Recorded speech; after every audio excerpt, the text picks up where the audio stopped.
Well, welcome everybody. Lovely to see you all in your boxes. 100 years ago today, white American women got the vote. Better late than never. And so that's a loose theme for the day. Okay, first we're going to talk to Sarah because she has somewhere very important to be shortly. Hi, Sid. Is this Sarah Hall? Yes, hi. Very quickly. Are about to go to the big time, to the next stage of your life, aren't you? Go on, tell us. Just about. It's my mid-semester exams are today, in a few hours. So I'm going to be on for like half an hour, then I have to leave. So I'm studying right now. We had a study sesh last night and the night before. How's it going? I think it's going okay. We're looking at mostly past questions because we're doing medicine, which is very general. Right. And I know a lot of neurology and geriatrics, is that the placement I was on. Right. But everyone else knows like a lot of respiratory or gastro or endocrine, which I don't. They never really came up. I'm sure they want very general knowledge. I'm sure they're not going to get deep into anything in particular, or do they? Some of the questions, honestly, like we wouldn't be making that decision until we're like at least a registrar, which is someone who's already sort of passed a lot of exams. But well, that's neither here nor there. Well, as a lot of these questions, it does feel like real life.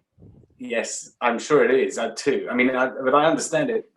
Being a physician, or certainly being in the medical field, you get examined every 3 or 4 years anyway. There's always something you've got to be refreshed on or examined in. So being tested actually is closer to about every year. Every year? Yeah. Gosh.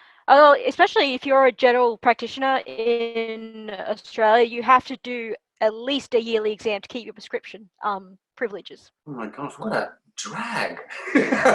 Constantly having I couldn't even take my driving test once a year. That would be such a nightmare for me. Let alone take a medical exam. Can you even conceive of a world where you, because of your sex, wouldn't get a vote? Actually, to be honest, in Australia, voting is mandatory. You sign up at 18, and if you don't vote, you get fined. I registered to vote a few years ago, and I think it's extremely important. Yeah. Especially the way Australian politics are. We've had a lot of leadership changes that hasn't come from a vote. Instead, it's come from inside the parties themselves. So everyone's a bit like we didn't vote for our current Prime Minister, Scott Morrison. Of course. Especially in healthcare, we learn a lot about how Indigenous people have been affected by what our country has done to them. Yeah. Which is, it's basically atrocities. Absolutely. And I knew it was bad when I was young, of course, but then I didn't really understand that I could do something about it, or I couldn't just sit there and go, oh, that's bad, sucks to be them. Yeah. Well, it's kind of an interesting time because in the States, I think that the people, I get the sense, and I'm not American, so I can't even vote, but I get the sense that this is a kind of world vote this year. It's a vote the world is going to get is behind, is watching eagerly. It seems to be one of the most important votes ever. I'm really curious. Regardless of which side you want, this is a turning. Either the world will become one thing, or it will become another. And if another 4 years of this particular thing happens, the revolution will have succeeded, and at least as far as we can tell in the short term. So voting is becoming really important. I don't know whether people will turn up to vote. That's a whole other matter. But we fingers crossed, absolutely. But I can't imagine a time when people couldn't vote. I mean, I can imagine it, but it's astonishing to me that it was so recent. It's a bit of just a question of maybe empathy. We see it in some men on the internet, in less than stellar communities. Yeah. They can't actually fully realize that women are just like them, just as rich and thoughtful and full of a person. They don't want to accept that we're human. We're exactly the same species as them. The differences between us are minimal.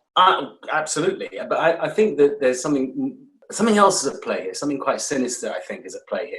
I think the internet has bred a kind of cynicism, that especially if you're on Facebook or Twitter or any of the forums where people anonymously arrive and are encouraged to contribute because their popularity breeds a kind of pseudo celebrity. The main thing I'm in, or the main thing that gets under my skin, is anti-vaxxers. because I'm in a field that we get taught how to read papers, right? We get taught how to critically think. So I know vaguely how to look at research and understand, is it even good research? Yeah. And there's so many people who are so like willfully ignorant about how the immune system works and how lucky they are. Yeah. How lucky they are to have these vaccines. If they went to a country that doesn't have these vaccines, they would not be saying these things. Yeah, I'm sure you're right. Yeah, so many of these countries, especially because we're near Indonesia, and they've had some problems with tuberculosis, and Indonesia's working so hard, trying to contain this horrible disease, which is multi-drug resistant tuberculosis. And we get people over here who come and then have tuberculosis, which no Australian thinks about having tuberculosis. They don't. Or they come and they still got polio or diphtheria. My nana nearly died from diphtheria. It killed half her class. Absolutely. It's one of the most dangerous things in the world, and was. Yeah. And it's like people they seem to want to only be right for their own ego. They don't want to seem to be actually see if they're right. Yeah. I mean, I think to be fair, anti-vaxxers is quite a wide umbrella. There are a lot of different kinds of people in there. So they come thinking, actually genuinely afraid. So that's a genuine phobia of a vaccine, which I can sort of empathize with. I can sympathize with them. It's scary. But there are people who are just bloody minded, which is very different. And I think that's why I think in the education system, we need to be taught from a young age how to actually critically think in terms of science. Because I think some of these people who are genuinely ignorant could maybe get some power by learning how to access papers, how to read papers. Yeah. Because you don't need to know like too much of the technobabble. If long as you know how to look at the results, how to look at the testing, how to look at the number of the paper, you can even say, is this paper even worth reading? Absolutely. Well, I think we have to one day destigmatize ignorance, because ignorance is not actually a bad thing. It's a perfectly natural thing. Not everybody knows about everything. And I think people try and cover up ignorance. And that can lead to a problem where you end up with people believing something they have absolutely no idea about. But in order to sound as though they're not ignorant, doubling down on it and doubling down on it again.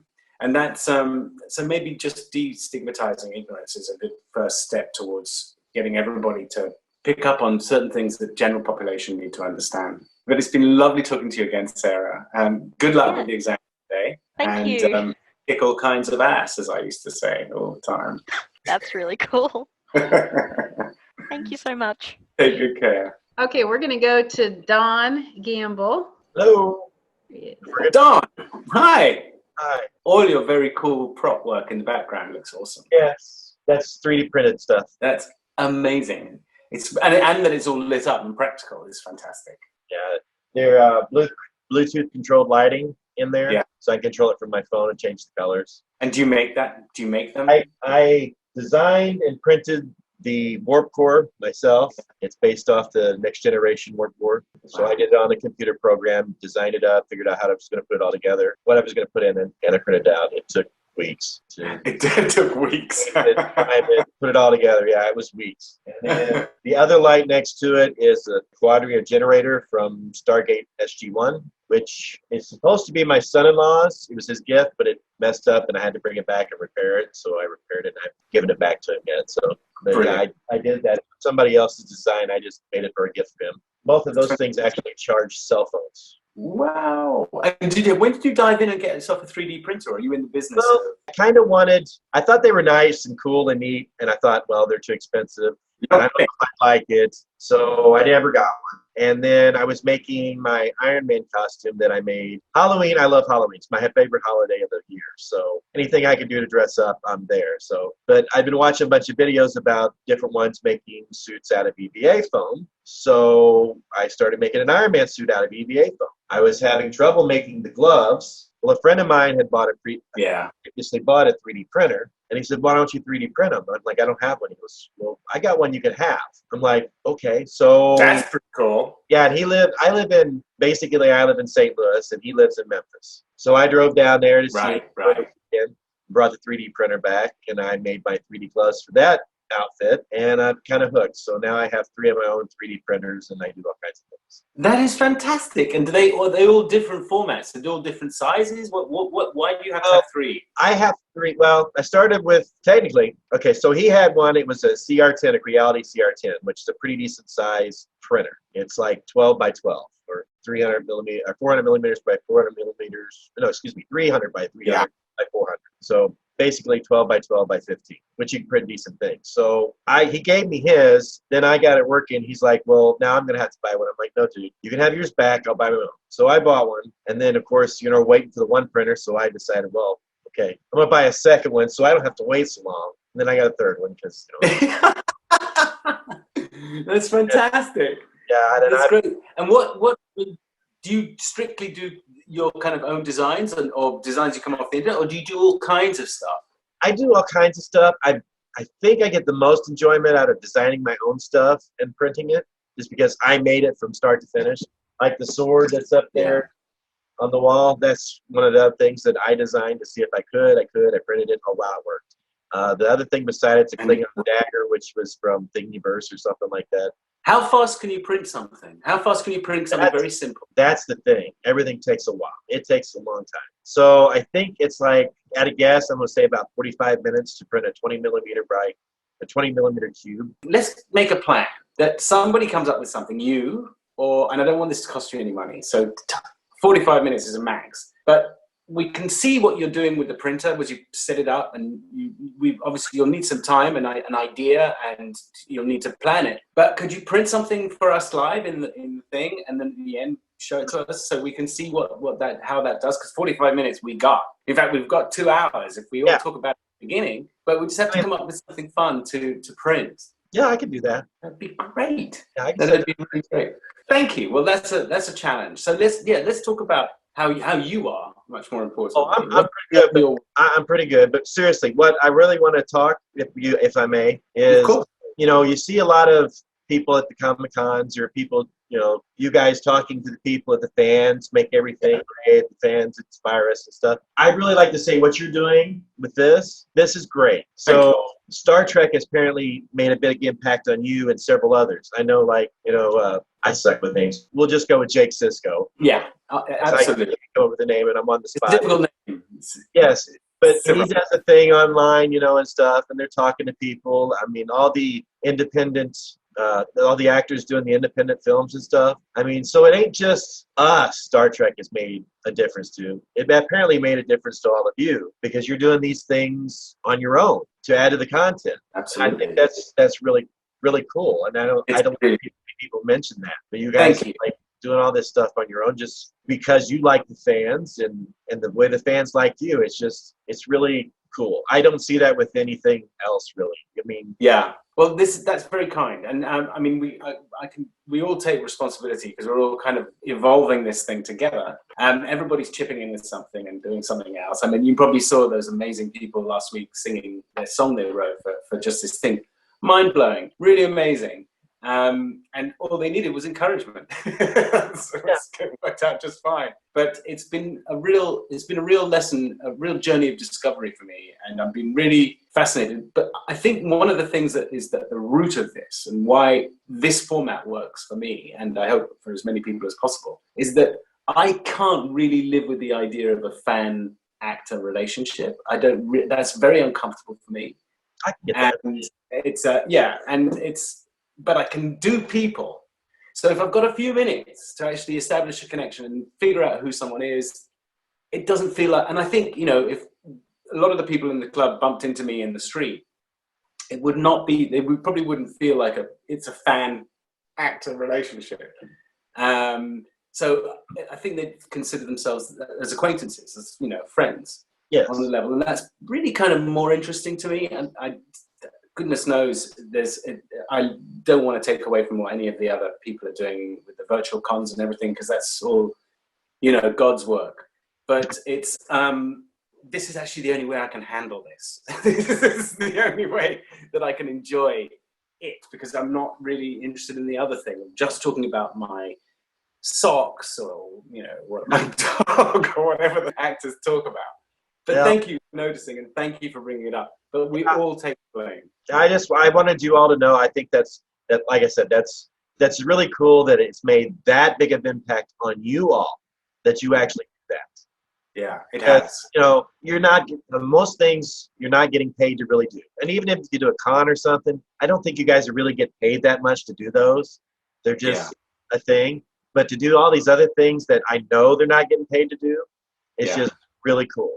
That's what everybody's doing. We're all giving, everybody here is giving some sort of free expertise. And everybody's usually, whether it's modest, you know, just showing us some paintings on the wall, but it's all inspiring stuff, or some knitwear. It's all pretty amazing. And I try and find things that people are interested in and ask them to bring it to us, show us, because it's kind of show and tell in the nicest possible sense. We have the little bit of everybody. It's a real kind of, it's a rainbow coalition of sorts, and it's pretty lovely. Come back and talk to us again, and we'll watch something that you make, and we'd love it. Well, I'd love it. Sounds great. Thanks, Don. That's great, Don. Good talking to you. You too, my friend. Nice to meet you. Okay, we're going to go over to Portia. Here she is. Hello, Portia. Hi. Hi. Where are you? I'm in Michigan. Recently started painting again. I'm not good at it, but I find it really relaxing. That's great. I actually hadn't painted since like 2017, and a couple weeks ago I found a few of my things, and I'm like, I should do that again. Yeah. So, what kind of things do you like to paint? Nature stuff, like flowers and trees, and I do a lot of abstract work because it doesn't really matter that I have no training. It's just more of it's kind of like, what do I want? What colors do I want to use? And then just putting them on the canvas. Sometimes it turns out really cool. Sometimes it's really ugly, but it's more of a therapeutic kind of thing. I also write, but that's a little more serious than the painting. So like, I don't really for fun. I do the writing because I need to get things out of my head. Right. Yeah, that's just therapy. That's really good. Yeah. But painting is a fantastic thing, and don't be intimidated by it. I love the fact that you said, "I'm not good and I'm doing it anyway," because that's absolutely the right attitude for all arts, frankly. Because otherwise, no one gets good at anything. Good for you. So, how can you imagine a time when women couldn't vote in America? Can you even put yourself in that? Do you have a grandma or a great grandma who heard a story about?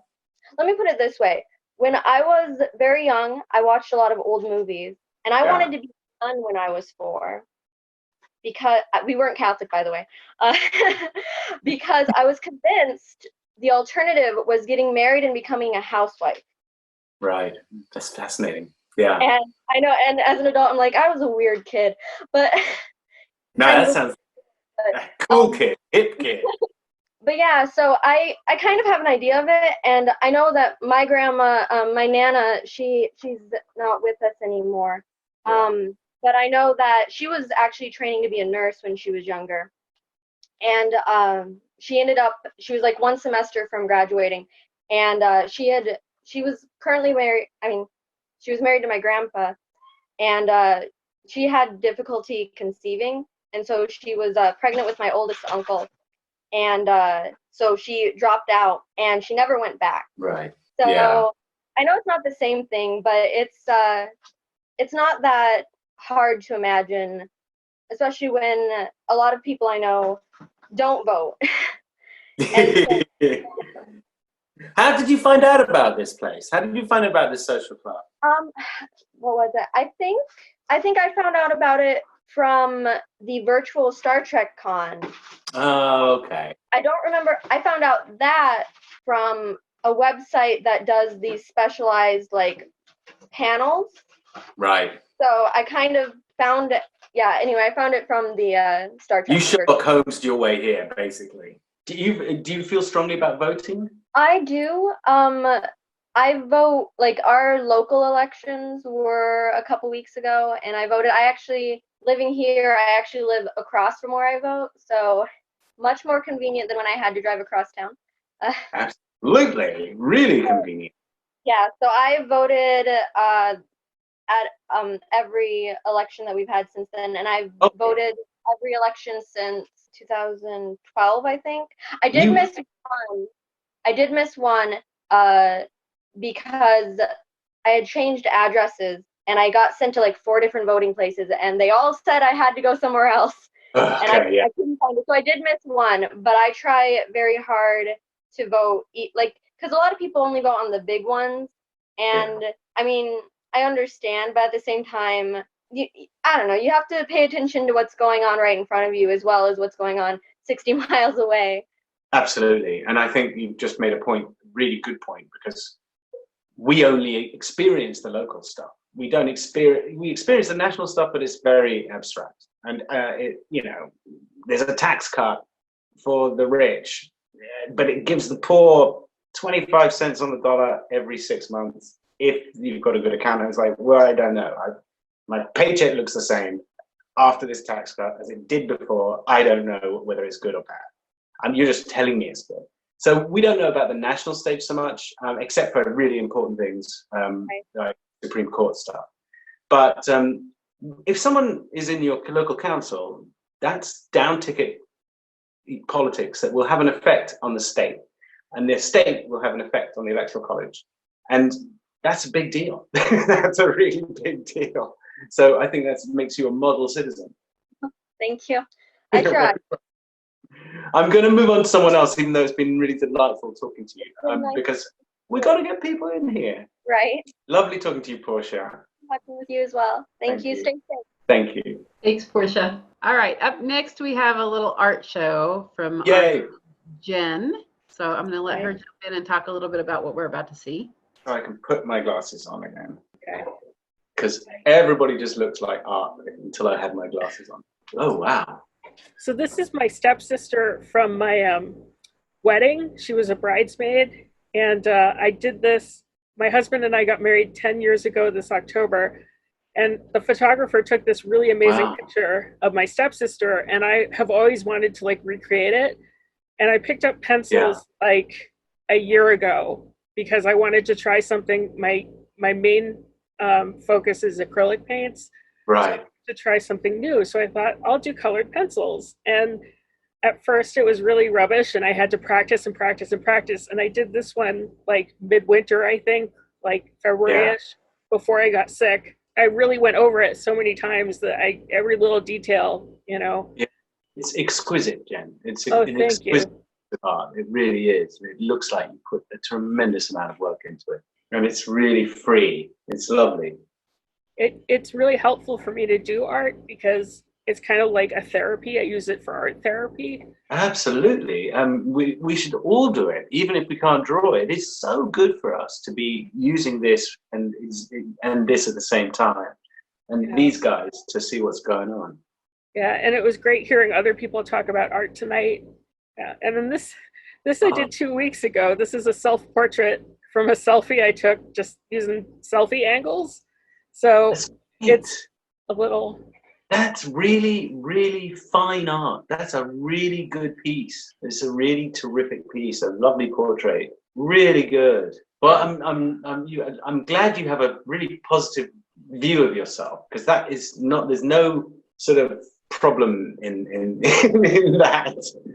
You know? Well, I see some things I still want to work on it, but they're not too outlandish. Like I think I have the bulk of it down, and I just want to work a little more. Lovely. Really lovely. Yeah. Thank you. Really nice. Thank you. And when so you said you started making these about 12 years ago, is that right? No, 12. I started, paintings I started 15 years ago, and then colored pencils I started a year ago. And are colored pencils now your thing, or are you just wanting to learn them a bit, and acrylic is still your thing? I do mostly colored pencils, but I still go back for acrylics. I'm actually recreating, oh no, I forgot his name, James Archer's Le Morte d'Arthur. I'm recreating that. It's slow going now. Yeah, and it should be. It takes those guys like years to get that stuff done, to make those things. Yeah. Well, it's my interpretation of it, so. That's great. That's fantastic. And how did you find us? I'm asking people today because I'm curious. Well, on your second week, I think, of doing this, I saw on Tumblr someone was commenting on how they talked to you, and it was so exciting and everything. And I was like, so I asked them how they did that because I had no idea how that was possible. Yeah. And they directed me to the website. And so, like, I think my first time was your third week or something. Oh my goodness, you've been us for months and months. That's amazing. Yeah. And this is the first time you've come to say hi. Or have we said hi before? No, we said before. I had the snakes. Oh, you have the snakes. So how are you I'm curious to know because we've been, I don't know how many weeks now. We're getting close to, 18, I don't know, a long time. Let's go for it. We were all really nervous and, it's kind of tense atmosphere at the beginning. It was just, anything to make people smile and laugh was terrific. But now everybody seems to be a bit more relaxed. Are you more relaxed, or because you know how to do this, or are you less relaxed, or just the same place? No, the first time I talked to you, I was like through the roof with nervous energy, and this time I feel much more like calm. Yeah, well, you were among friends. Yeah, well, yeah. So yeah. And in terms of this virus and everything, how does it? Because you've definitely got to be careful. Well, I probably had the virus in late March, early April, and it was right after having influenza and asthmatic bronchitis. And so I haven't recovered. My lungs have not recovered since then. They sort of get better and worse. And at this point, I just saw the doctor on Sunday, and I have another virtual visit on Monday. It's coming Monday with my doctor. And we need to figure out a plan, because if this latest bout of steroids and antibiotics don't work, I have to see a pulmonologist. So what I don't understand, we've got some, as you know, because you've listened to some people who know what they're sort of talking about on this subject, and I've listened to them too. And I've read a bit around it a bit, and because I've got a responsibility to occasionally report what I think is vaguely accurate when we're talking, or at least own up when I think I'm totally don't know what I'm talking about. Okay. But it seems that there is this thing isn't like most things, in the sense that you got it back in March or April, and then you felt fine and sort of still around on some level. I mean, because most things just go. You get a flu, it just goes away. You're done. It was a pain. It was a nightmare for a while. You had terrible cough and breathing problems, but then as soon as it's gone, it's gone. You may have some antibiotics. This thing seems to can stay like a piece of, like an elastic band, and it can ebb and flow and just keep swirling around. And that's why people think they get it twice, or at least some of the research is saying some people think they get it twice. Maybe they do get it twice, but it's possible that it lasts for months and it just recedes and then returns. So you should definitely talk to your doctor about how to not be careful about them over medicating, because I don't think that anyone knows what's going on. So it's sort of, in a sense, it's better to just go, well, are we sure that's the right thing to do right now? It'd be better to be calm, stay inside, and be ready to call you if I've got a problem. Only because I'm just worried that people are getting just medicated now. It's like, let's just do something. Let's push a button. No, it hasn't been good. It hasn't been good. But I do get to do fun things. Like, I look forward to Tuesday nights, and even if I can't make it, I still try and think about the show. And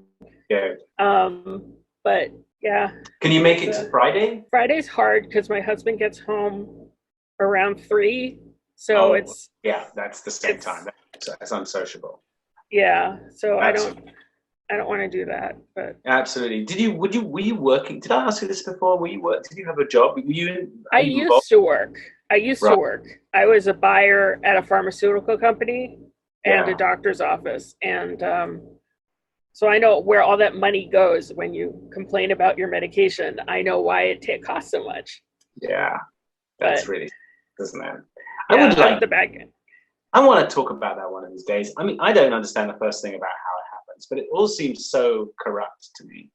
And the reason why I keep coming back to the fact that Aaron died. You know, Aaron didn't make it because he had a really chronic problem and he couldn't handle, his kidneys weren't working, and he couldn't afford. He had to do a GoFundMe page to get the possibility of a kidney transplant, from what I understand. And that just stuck in my craw, because no one should be having to do GoFundMe to get.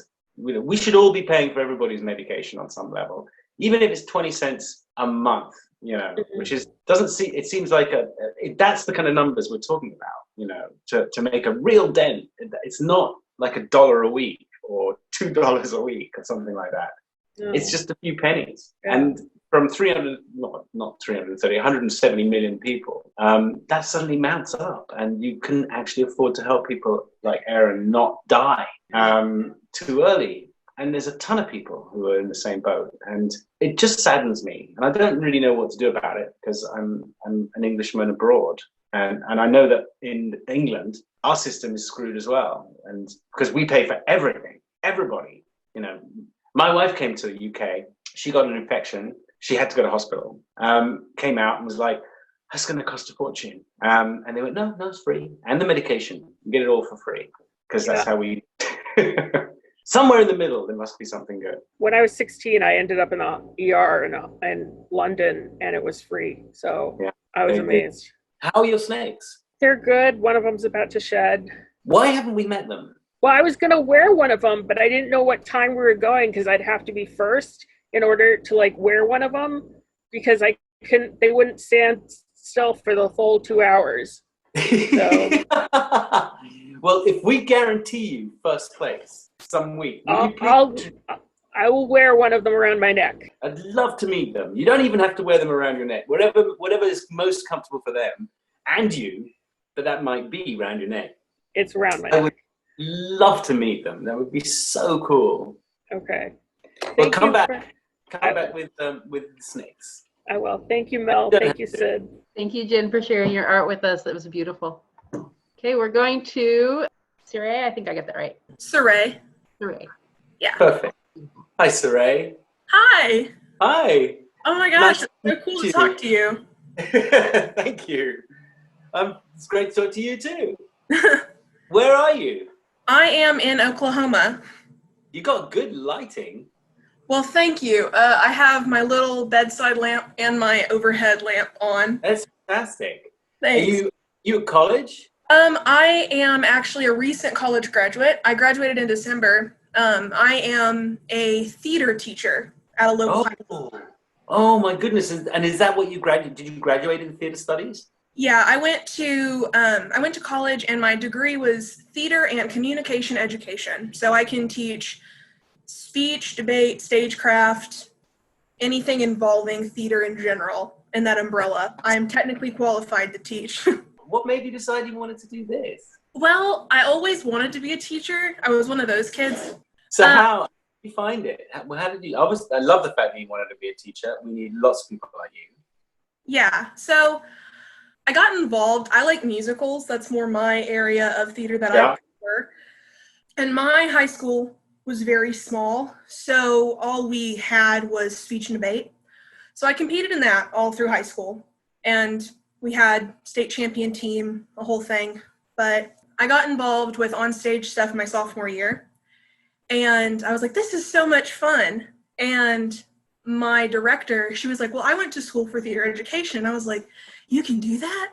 Because everybody I knew was an English teacher who then just took a separate certification test. Sure. You know, to be able to teach it later. So I thought I was going to have to be an English teacher who then did stuff on the side. But I didn't, and I went to the only college in Oklahoma that offers it is UCO. Yeah.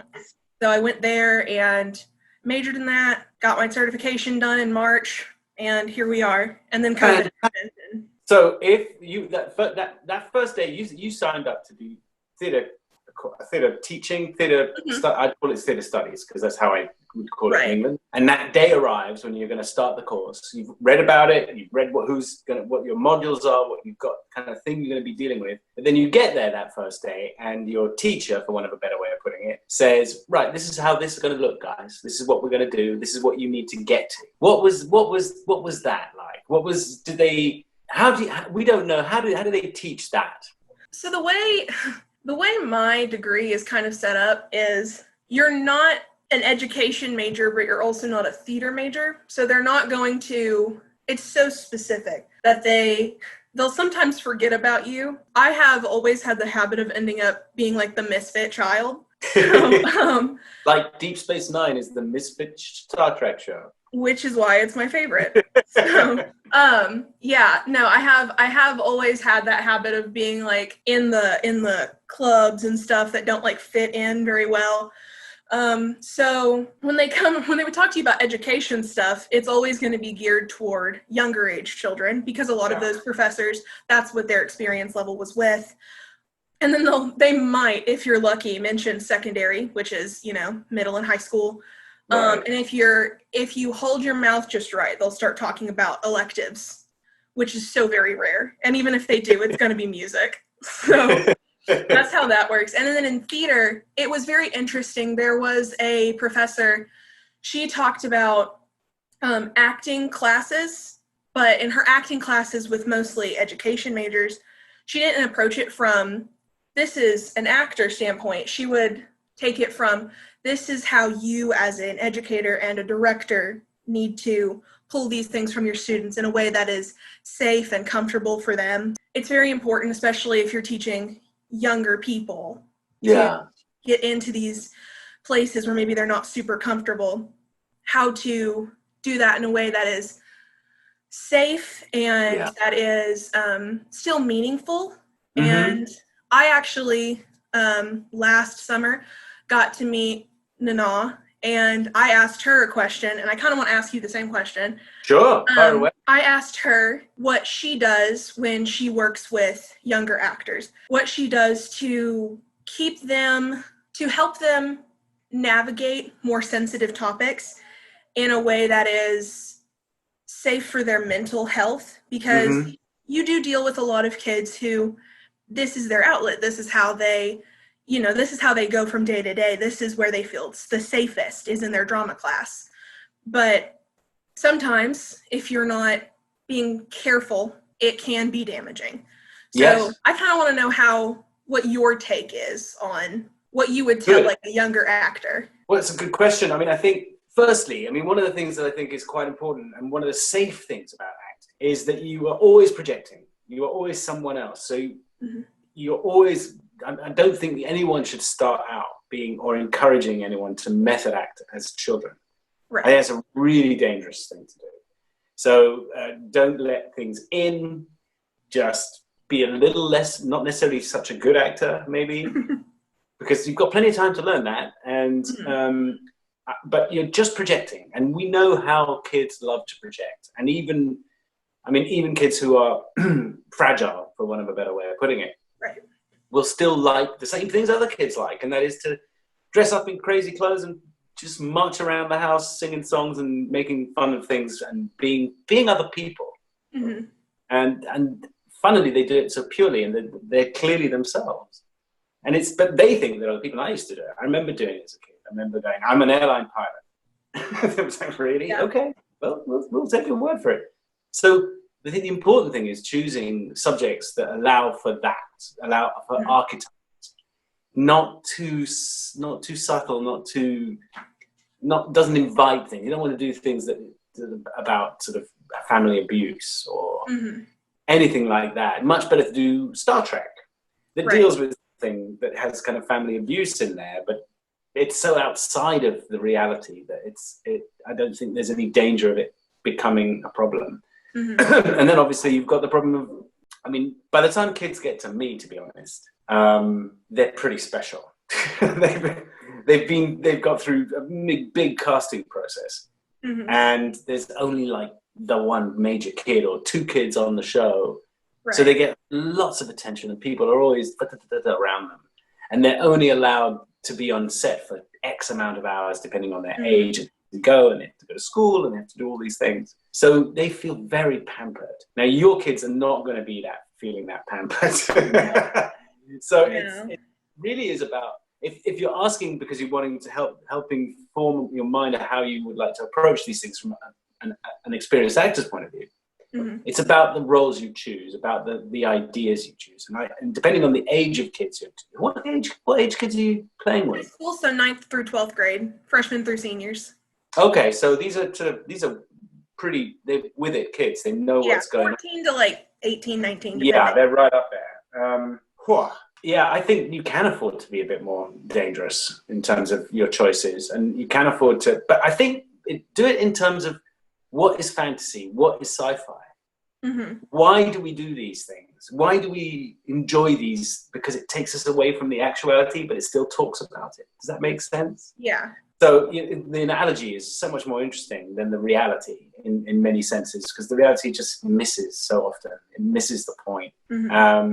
So I don't know what interests you. That is probably the best way to go at it. If you like musical theatre, and you can figure out how to make that work with a bunch of kids who may or may not sing and no piano, I don't know.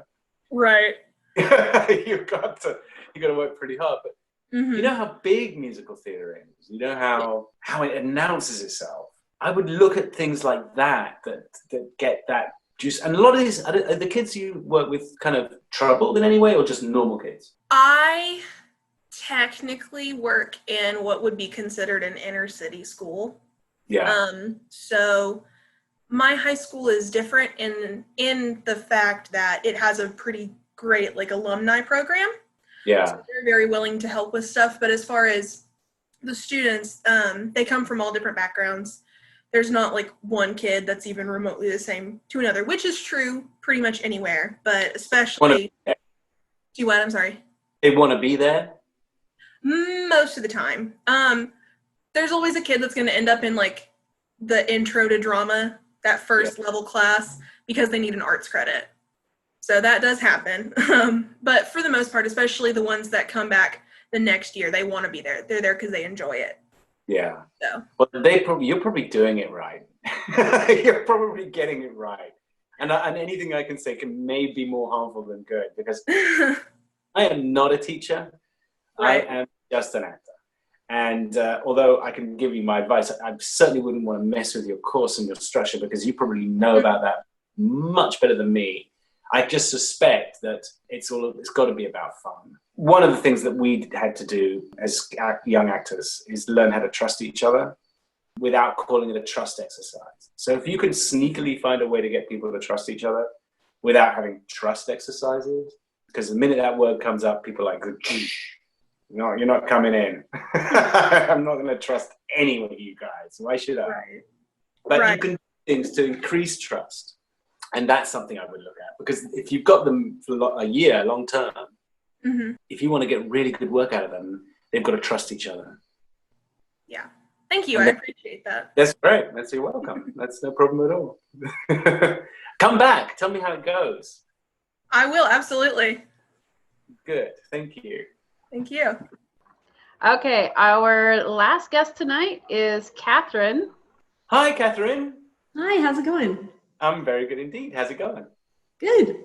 Where are you, Kate? I'm in Jacksonville, Florida. Maybe I shouldn't say this. Oh, okay, yeah. Florida. yeah. We've got a few Floridians here, and every single one has gone, I'm in Florida. I'm really sorry. I'm in Florida. Oh, well, we love it here. It's amazing, and I'm so sad. I'm moving to Alabama. Oh, it's a long story. I know. I've actually just arrived from Australia a couple weeks ago. What? My life's crazy. You haven't even had time to not like Florida. I know. I still love it. Maybe I should leave when I still love it. So when do you come over, and why? My husband and I moved to Australia. He's sitting right here, but he's embarrassed. So he's okay. You get away with it. You get away with it as long as you don't show yourself. Yeah. Or giggle. You can't giggle. Maybe we can get him to come on the screen. If we hear you giggling, you're in trouble. Uh-oh. So we moved to Australia because he was doing a PhD in plant science, drought research in Australia. It's a really big deal. So he is studying droughts in grasslands and arid lands. And is that the genetic side of it? No genetics. it's like physiology, so studying like the physical response in terms of, oh god, photosynthesis and respiration. Yeah. Cool. Changes based on like repeated drought experiment type stuff and growth. Brilliant. And so he worked with some pasture species, some native grassland species, and I did a pastures and climate change experiment technology. And you are also a scientist? Yeah, we're both in plant science, which is handy. Perfect.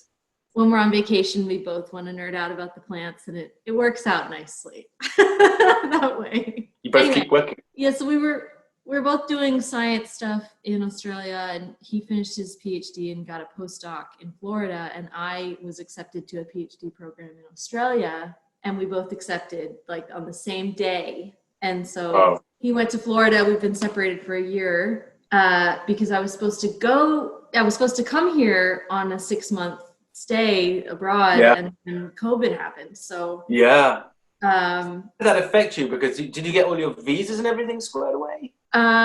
There have been a lot of exceptions made for people like me, and so I've been really lucky. The university was supportive of me coming here. Great. Originally, it wouldn't be okay, but they've been really great actually. So that's fantastic. But the university, they're really awesome. Are you planning on staying this side, or are you gonna go? You don't know yet. The border to Australia is closed right now, so I can't go back for the time being. But after 6 months stay here, we're going to revisit me going back there, and if it's open, I'll go back. But otherwise, I suggest you just is your husband Australian too? No. Then get the paperwork underway to get you a green card, and so that you just don't have to mess around with any uncertainty.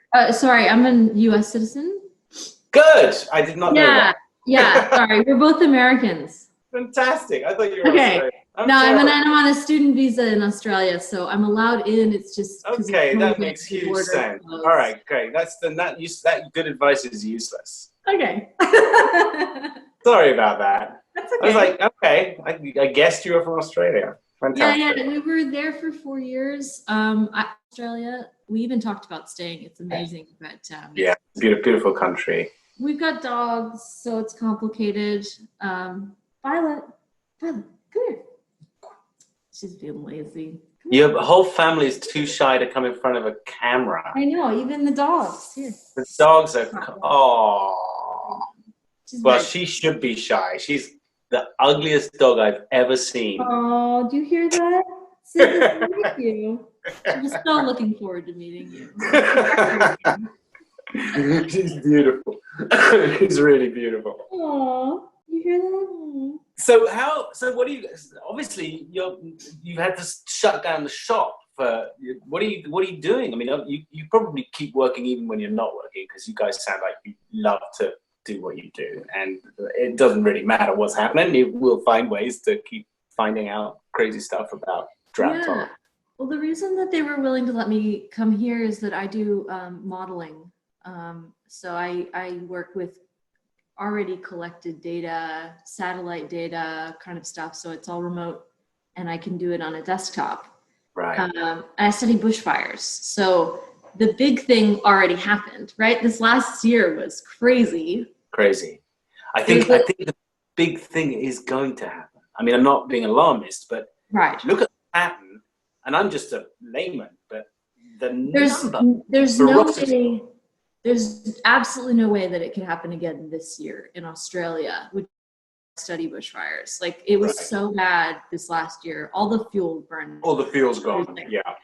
And the drought has broken, so we've got rain, and it's going to be okay this year. Next year, who knows? Is your husband still there, lurking, waiting? He's here right off screen. What is he doing? Why is he doing that? He's just sitting here giggling. Oh, here he comes. Okay. There you are. I'm just hanging out. That's Jeff. Look at that lovely face. Who would not want that face on the screen? Right? There you go. I love your story. I think it's terrific. Yeah, it's been really nice having Kate back stateside. It's just been like not even 2 weeks.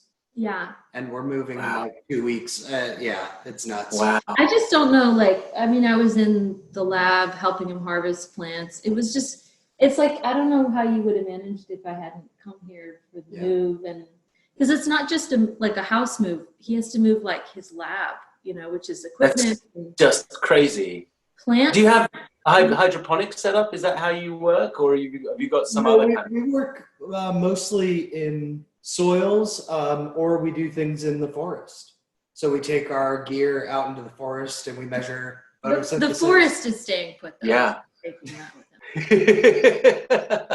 We'll just find a new forest to work in. But yeah, we have grad students in our, we work with all sorts of things. We're doing a project out at the Estuarine Reserve out in Jacksonville. Is that seagrasses? Marsh grasses. Marsh grasses. And mangroves. So we take our equipment out and, get knee deep in the mud. And oh, that's fantastic. Yeah, it's a lot of fun. It's a great job. Wonderful. It is a great job. It's a really nourishing one, and it's really good for us. It's really useful to us, especially people in countries where they don't get much water and where they're completely dependent on places like America to give them handouts. So you can cut corners for them and go, well, there's a way we can do this without costing you a ton. Yeah, I mean, one of the plants that Jeff studies quite heavily is a biofuel species. So there's a lot of It could be useful. End goal kind of ideas, like Yeah. we're doing pastures research and stuff. And then Jeff's research in Australia also tied in the arid land. So he was out driving 3 weeks it would take to sample all your plants in the outback in Australia. And I got to do one of your trips. Yeah. It's like nothing else. I mean, the stars at night, we were out 4 a.m. We were out looking at the stars during a meteor shower in the middle of the outback. Yeah, we were in a town. It's selfishly, it's also just amazing work. Yeah. It's easy to love it when it's so. It's easy to love it vicariously. Are you kidding? So cool. It's so You get to go a lot of really cool. There's a reason people do ecology. You get to do a lot of really crazy stuff, actually. Yeah, absolutely. Yeah. And where do you have a garden? Are you going to have a garden in the next place? I know this is mundane because gardening is not what you're doing.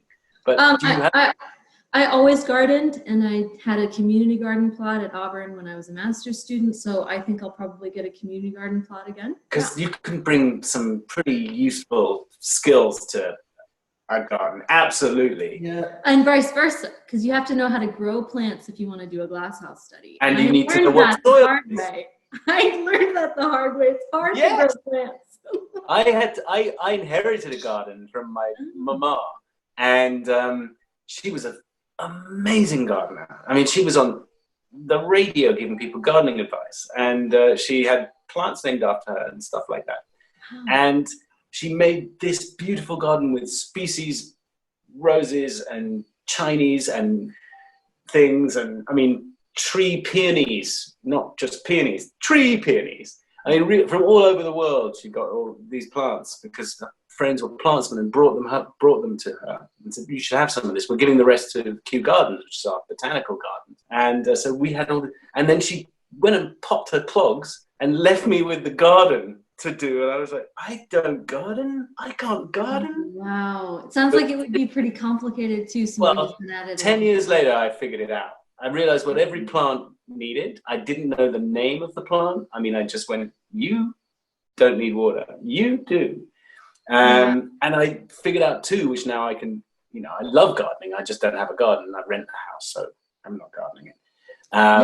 Well, community garden plots, exactly. We're always renting. So I've got pot plants outside, tomatoes for the squirrels, because they love tomatoes.